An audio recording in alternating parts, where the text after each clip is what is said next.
In today's video, I'll show you how to create a flashy opening where money style elements burst onto the screen and reveal your video with a bold and energetic impact.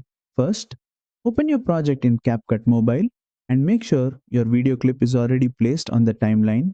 Since this effect is designed as an intro, it works best when applied right at the beginning of the clip. Now, tap on the video clip to select it.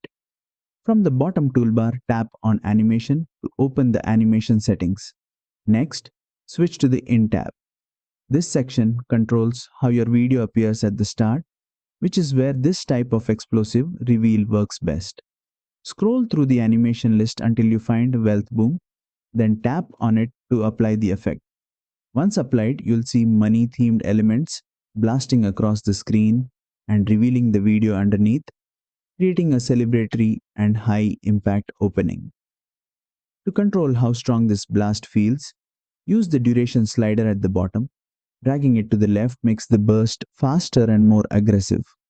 Dragging it to the right slows it down, giving the reveal more weight and emphasis. Preview the animation and adjust the timing so it matches the energy and message of your video.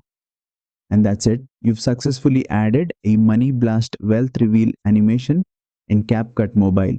If this tutorial helped you, don't forget to like, share and subscribe for more CapCut Mobile animation tutorials.